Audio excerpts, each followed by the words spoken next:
Greetings to our fellow peace blunderers and welcome back to 5 ELO in 5 minutes. Today's very quick yet very instructive lesson is going to completely change, maybe, the way you see pieces. Now, we all like when our pieces are active, right? There's no doubt about it. We all like when they go to good squares, when they make good threats, they capture pieces, they fork pieces, they checkmate the king, all that good stuff. It's just, so good. But sometimes the straightest path to winning, and sometimes even the only path to winning, lies in using our pieces in a slightly different manner.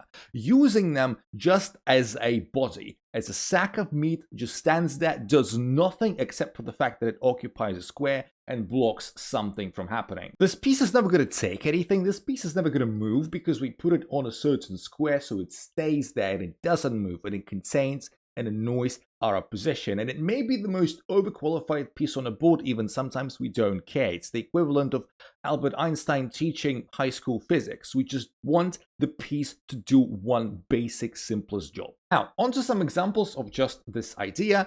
Here, for instance, we have bishop takes before equalizing the material, but probably not very alert to the possible danger. We've got this target on f7 coming with also checkmating opportunities. For white, the problem is, at the moment, the queen is defending f7 quite well. Can you find a move in line with the idea of the video to stop the opponent's queen from defending f7? And if you found it already, good job, you can pause the video. I'm about to show it in just 1 second. The move is knight c7. We're using the knight as a meat shield. We don't care where the knight wants to go. We don't care what the knight may threaten. It just stays there as a meat shield to prevent the queen from eyeing at f7. And now we've got a clear path to f7. And tell me, how are you going to defend it? The queen can't defend it. The bishop on d1, obviously nowhere near enough.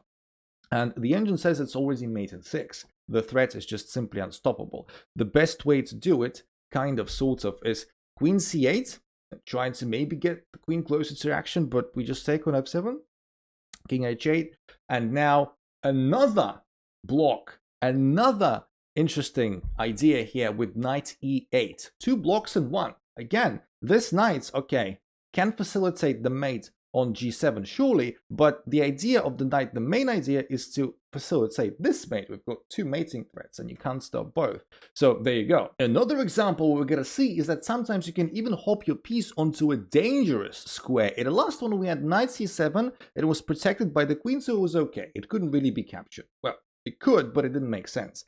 Here, on the other hand, we've got this nice rook battery that white has got, annoying the black pieces. However, black has got the antidote for that. And the only move for black to stay in the game here, all the other moves, they give white an edge. This one, equalize the position, makes it slightly better for black, is the meat shield, is using our pieces as nothing but a annoying blocker, which is knight b4. Yes, the square is obviously controlled by the pawn and a crap ton of rooks as well, but it doesn't matter. What we want is we want to disconnect the rooks and hey, now this rook is hanging and it doesn't really have that many squares to go. In fact, it doesn't have any squares to go that are sensible.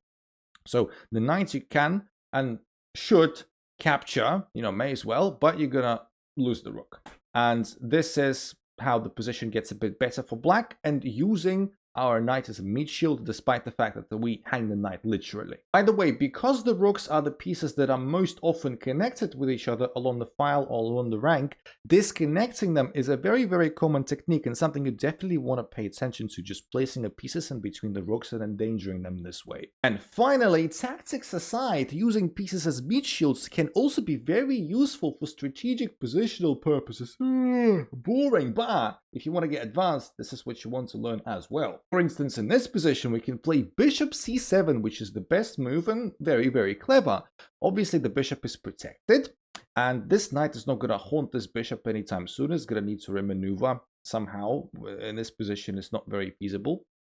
And obviously, this rook isn't getting to our bishop either. The point of bishop c7 is, again, we are obstructing our opponent. We're using the bishop as a meat shield. This bishop is not capturing anything. We don't want to move it. It just stays there and it's just a sack of meat.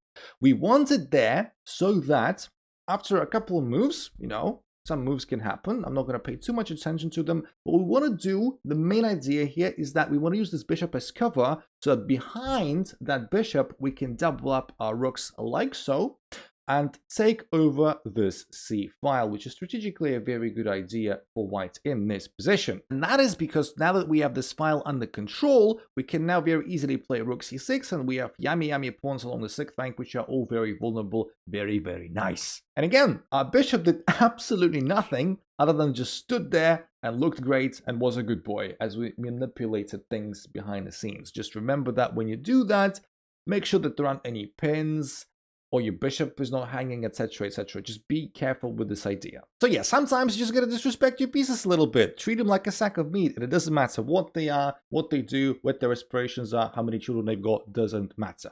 Whatever it takes to win. And if you just so happens to find this video useful, please like and subscribe. Please do that. I'm watching you. And catch me on streams. I'm gonna start streaming again next week. Tuesdays, Thursdays, Sundays. Sundays we have tournaments. Videos coming also very soon. Talk to you later, my beautiful unintentional gambiteers. See ya in the next one.